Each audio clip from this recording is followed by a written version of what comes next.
各位聽眾、各位觀眾、各位網友，大家好。就我喺呢度提過咧，各行各業，包括啲專業人士啊、老師啊、醫護啊咁樣都考慮緊或者係計劃緊離開佢嘅工作崗位。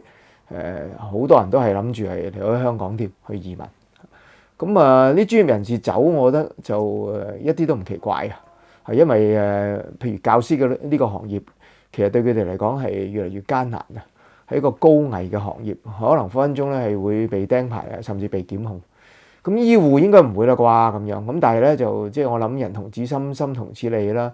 醫護雖然唔係好政治嘅應該嚇，咁但係你睇得到咧，即係特區政府嘅官員咧，對於醫護尤其是提出唔同意見嘅醫護咧，其實個反應係相當強烈嘅嚇，即係唔止一次㗎啦嚇，即係林鄭不點名地講一啲專業嘅團體醫護人士去抹黑呢個抗疫嘅政策，抹黑呢個國產疫苗。逢親提出唔同嘅意見咧，就等於抹黑咁。咁公務員咧就唔屬於某一個專業嘅團體，或者唔屬於某啲專業人士。不過咧就係受僱於政府。咁佢哋個情況係點樣咧？咁就阿聶德權咧，公務員事務局局長咧，就喺立法會一個會議上邊咧就透露，即係究竟過往嘅一年上個年度有幾多公務員係離職咧？原來係有將近2000人，1860人離職辭職，創咗23年嚟嘅新高。23年嚟嘅新高。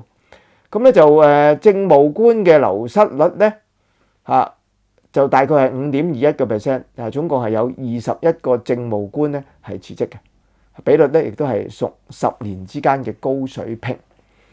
嗱就我分析下呢件事啦，我嚟講嗰啲具體嘅數字先啦嚇。聶德權係咁講噶，佢話咧就上年度嘅公務員嘅流失人數咧就有成8500人，咁唔係全部辭職嘅，除咗係辭職之外咧，仲有退休，退休就有成6000人退休噶啦，咁仲有辭職啦，有約滿離職啦，或者係即係喺在職期間去世啊等等。咁聶德權就話咧即係公務員咧辭職嘅人數，頭先講啦嚇，即係1860人啊！呢個辭職嘅人數咧，其實係佢認為係正常嘅，因為咧辭職裏邊咧係有成一半咧係試用期間就已經離任㗎啦嚇。咁辭職嘅理由咧係包括個人發展啦、家庭啦、健康啦、獲私人市場聘任啦等等。佢話辭職咧係種種因素嘅，唔係單一因素嘅。咁我依家先分析佢呢一個有少少狡辯咧，我就覺得亦都係迴避咗。即係香港而家目前嗰個各行各業，包括尤其是公務員嗰個處境越嚟越艱難嘅問題。咁跟住啦，政務職系啦，話呢啲天子門生啊，拱頂石。而家有680個政務官，317個咧係屬於首長級嘅職務。舊年咧就有14個退休，21個辭職，一個咧又被調去其他嘅職務，流失率咧係5.21%。咁咧就話咧。呢個流失率咧係屬於10年之間嘅高水平啦嚇，咁對上一個高水平咧就大概喺2-3年前。咁佢而家咧就話點解要即係難留低啲人咧？咁佢就解釋就話新制嘅公務員咧係冇退休金，冇退休金好耐啦嚇，但係政府提供公積金待遇咧比強積金優厚嚇，但係相對於長俸同埋退休金咧都冇咁穩定啦。以前就有 pension 嘅，有長俸嘅。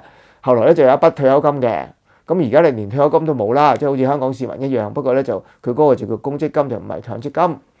佢另外咧就即係呢個冇咁吸引啦嚇。另外咧就係年輕一代嘅就業文化好唔同，好少咧同一份工咧做到退休嘅嚇。咁公務員嘅薪酬待遇咧同市場仍然係存在住競爭力㗎。咁凍薪咧會有影響，不過咧，如果話公務員凍薪會有影響，咁私人機構可能係炒魷添唔單止凍薪係咪？咁以往咧就呢個收縮啦，就冇招聘到公務員啦，導致有斷層。咁佢就話咧，相關嘅發展人手咧會有影響嘅。咁不如咧就即係諗住喺凍結編制嘅情況底下咧，都可以請翻成1萬人可以咧就係補充呢個人手嘅流失。嗱，呢個就係聶德權就喺立法會關於呢個公務員流失嘅問題逐樣講。1863個公務員辭職各有理由，咩個人發展啊、健康啊、私人機構聘用啊等等。點解要做公務員呢？我想問，即係各位可能聽我呢個節目嘅朋友都有唔少係公務員嚟嘅。你哋點解要做公務員？我相信不外乎都係因為第一比較穩定，比較穩定嘅意思就即係話你會嗰份工唔係咁容易冇咗嘅嚇。即使喺呢個即係經濟衰退啊，又或者喺目前譬如話成2年啦，呢個疫症嘅時候，好多嘅機構、好多嘅即係公司咧可能會有執笠嘅情況，有裁員嘅情況。嗱，公務員咧基本上係唔會噶，如果你坐正咗嘅話，呢個第一工作穩定。第二咧薪酬係相當唔錯嘅。你話咪拍得住私人機構咧？咁睇你咩職位啦。即係如果你係好高級嗰啲職位，可能私人機構咧加埋咩即係 fringe benefit 啊，即係呢個福利啊，或者其他嘅嘢咧，可能會個競爭力係大過呢個即係公務員。你即係可能升職跟住就加薪咁樣，又或者有佣金制啊嗰啲，可能會更加好。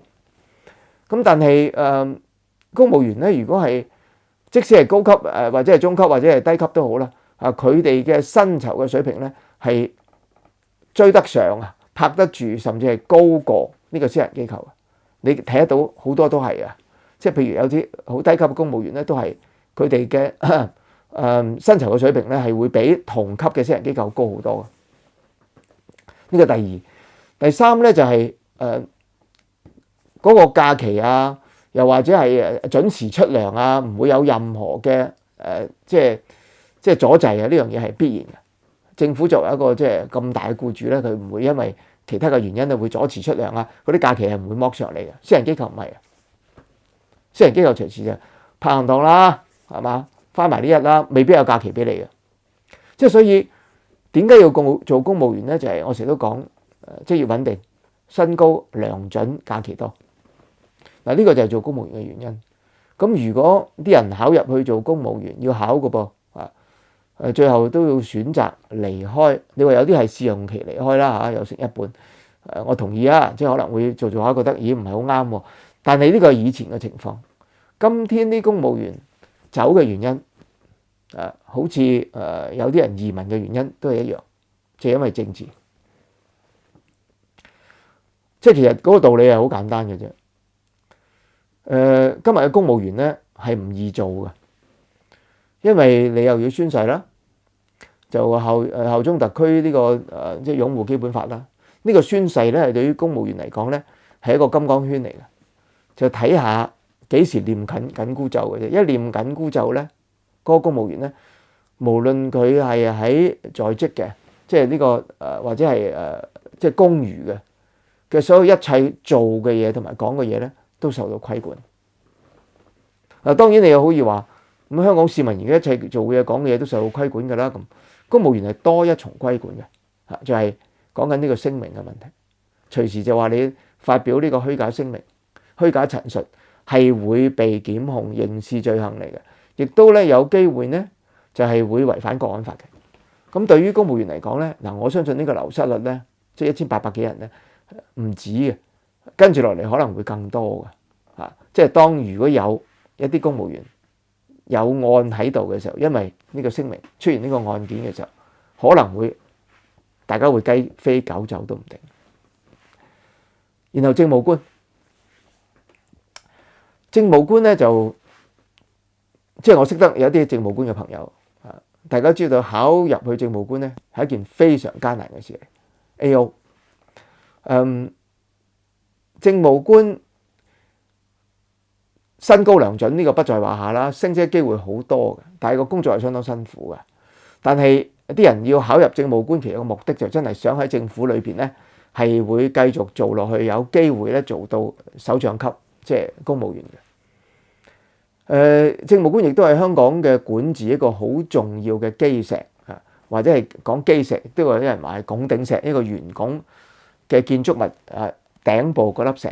係香港嘅管治一個支柱嚟嘅，成個管治咧好多時係依靠佢哋喺具體執行工作或者係制定政策嘅初期做好多即係去反省啊、檢討啊等等嗰啲政策係咪可行啊？係靠佢哋呢個腦袋，佢成個訓練係咁樣。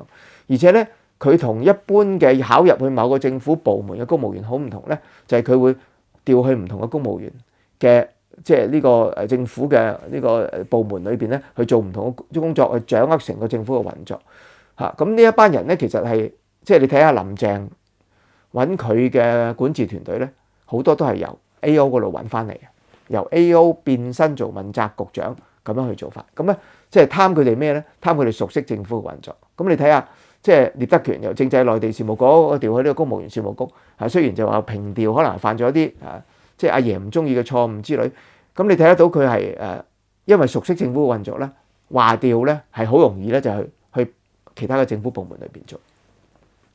所以佢哋係精英中嘅精英，名副其實嘅精英中嘅精英嚟嘅。入到去嘅人咧，好想繼續做落去嘅。其實咁當然啦，一路都會有流失嘅情況。有啲人咧都係做到意興闌珊。林鄭，我記得有一個即係報道就話林鄭嘅任內啊 ，A.O. 嘅流失咧係比689啊，777咧係比689啊，嗰個 A.O. 嘅流失係多嘅。咁啊，呢個當然同個人嘅風格有關係，亦都同呢個777喺佢任內推行嘅政策，譬如包括反送中係完全係有關係。呢個逃犯條例修訂係完全有關係。A.O. 做呢啲位置其實艱難嘅地方咧就係佢係要執行政策，儘管嗰啲政策佢哋認為未必符合佢哋一啲譬如話香港嘅價值啊，或者甚至未必係符合呢個民意啊，未必符合法律都好啦。當上頭一定要你做嘅時候咧，你就一定要執行，唔單止執行咧，甚至咧係要為政府咧去解釋政策。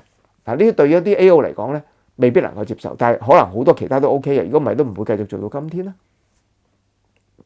冇問題㗎。好多人嘅諗法就係話，即係嗰嚿嘢又唔係我諗出嚟嘅，係嘛？我使咩負良心上嘅責任啫？政府叫我做，高層叫我做，777叫我做，局長叫我做，我咪做咯。佢哋諗住我只係執行者嚟嘅啫嘛，我唔需要負呢啲政治責任㗎。佢會咁諗嘅。咁我成日諗起呢個即係納粹德國嘅時代，將啲猶太人擁入毒氣室。我成日話咧，一個希特拉係做唔到，一定係全班人幫佢嘅，包括一啲咧好麻木地去執行上頭嘅政策，一層層落嚟。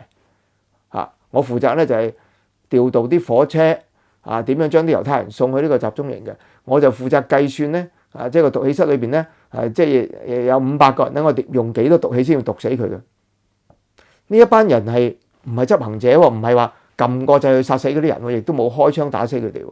只不過係成個螺絲釘，即係機器裏邊嘅一個小螺絲釘，一個小齒輪嚟嘅啫。咁對於好多人嚟講冇乜所謂，佢可能根本都唔知發生咩事，做咗都對於即係喺納粹德國嘅時候，我喺度計數啫嘛，一架火車可以運到嗰啲人啫嘛，有咩問題啊？咁樣咁而家好多 A.O. 咧，即係可以好麻木咁繼續去執行政府嘅政策，但係有啲咧就已經走啦。呢個係離職新近咁多人離職嘅原因。仲有一個原因咧，我喺度都講過啦。你 A.O. 可以成為受攻擊嘅對象即係呢個即係劉利群，大家記得係嘛？即係佢升職做呢個常任秘書長，馬上被呢個左派嘅媒體攻擊佢，又話佢即係點樣去縱容黑暴啊，又話佢老公係黃絲啊咁。呢啲情況咧，對於 A.O. 一聽，喂，我以前係天子門生，天之驕子，今天我要誠惶誠恐，做任何嘢都要向你傾斜，稍有少少不慎就會成為攻擊嘅對象。又話咧升職咧又要呢個兩辦副處啊，又話要呢個國安處審核佢哋嘅背景啊。你估冇審核到咩？佢哋升職一定有審核做 vetting 噶嘛，要係嘛？做到咁高嘅位，過咗關先升到職噶嘛。所以對於 A.O. 嚟講咧，真係意興闌珊嘅。尤其是佢會喺一個即係呢個三煞位裏邊係好矚目嘅，會受到好多人嘅注視同埋攻擊嘅。尤其是當呢個藍色嘅媒體、呢個建制嘅議員及實你嘅時候咧，你係冇運行嘅。所以你而家咪越嚟越左咯。嗱，譬如舉個例，即係香港呢啲圖書館突然之間將一啲即係叫做有爭議嘅書下架，咁官方嘅解釋咧就話國安法立咗啦嘛，咁所以咧就要按照國安法咧審核呢個書啦咁樣。嗱，呢個咁嘅政策咧係咪上頭叫佢哋做嘅咧？咁我覺得係未必一定100%，即係777落命令嘅，係佢係要揣摩一下，話書同意識形態有關嘅喎。你而家即係電影又話未必播得咁樣係嘛？即係會音樂咁，譬如有啲歌係唔可以播嘅咁樣。咁圖書或者教育而家已經係即係受到好多嘅規管啊，喺國安法底下咁圖書都係會影響人嘅心智嘅喎，咁要做呢啲審查。咁我就稱為咧呢啲揣摩上意嘅做法，就叫凡事左三分。咩叫凡事左三分咧？咁就講緊中國大陸話文革嘅時候，或者係其他嘅政治運動嘅時候，咁嗰啲執行政策嘅下級嘅官員咧，即係揣摩上邊阿爺點樣睇，佢阿爺點睇，咁於是咧就會好極端咁樣去執行，即係譬如我舉一個好簡單嘅例子啦，最近講中國嘅呢個人口政策即係兩孩政策之後放寬咗之後咧，就生仔嘅人咧就不見增加，反而減少。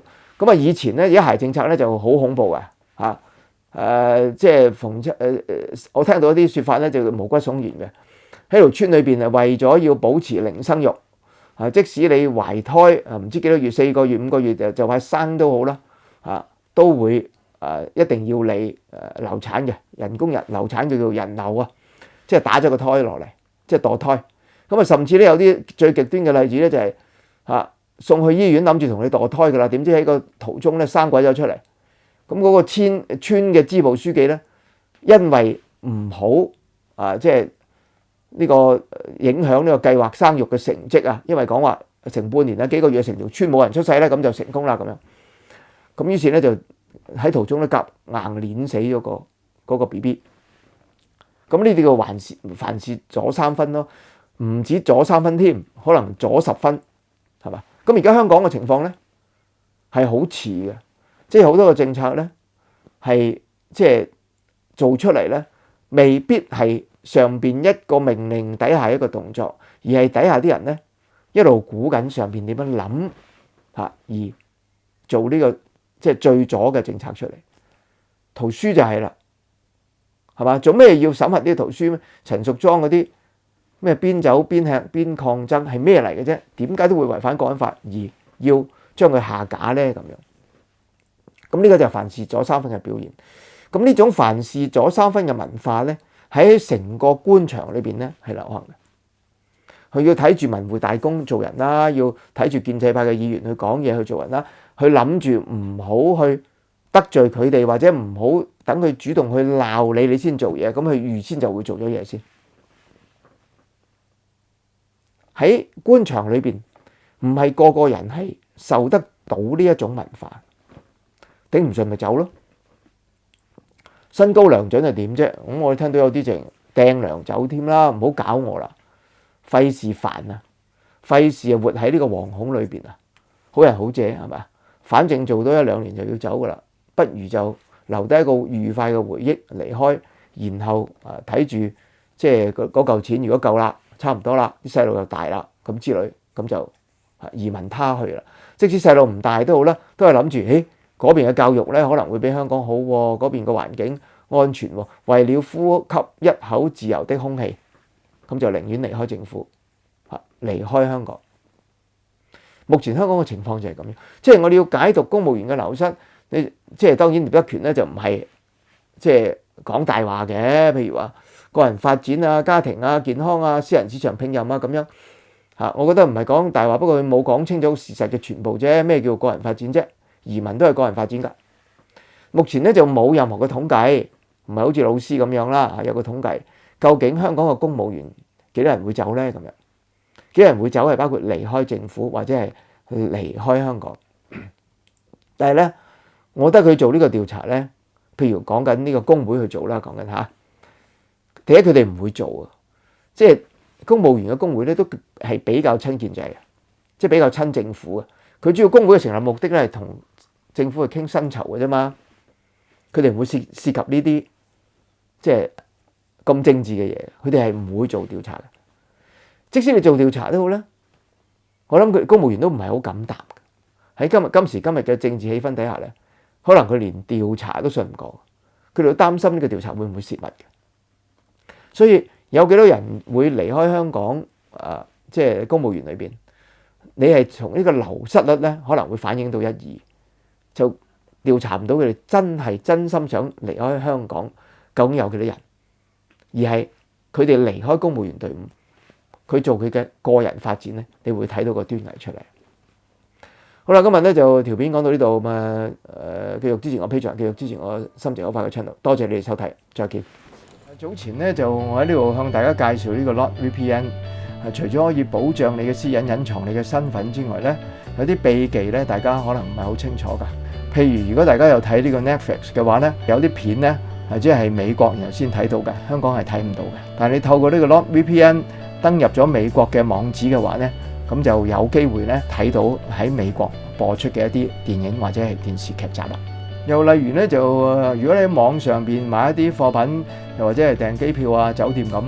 咁有啲公司嘅規定咧，如果你喺當地訂嘅話咧，你有機會攞到比較大嘅折扣噶。咁透過 NordVPN 登入咗當地嘅 IP address 咧，你有機會咧係買到比較平嘅機票或者訂到比較平嘅酒店。不過每間公司嘅政策都唔同噶，咁你可以試下睇下係咪真係做得到。而家訂 NordVPN 咧就可以攞到個比較大嘅折扣優惠噶。透過呢個網址啦，同埋用個優惠碼 SAMNGX 咧，你就可以攞到32折。一個2年嘅計劃咧，平均一個月咧係3個7毫1美金，仲加送1個月免費添。一家大細6個設備咧可以一齊上網噶啦，幾好用噶，大家不妨試下。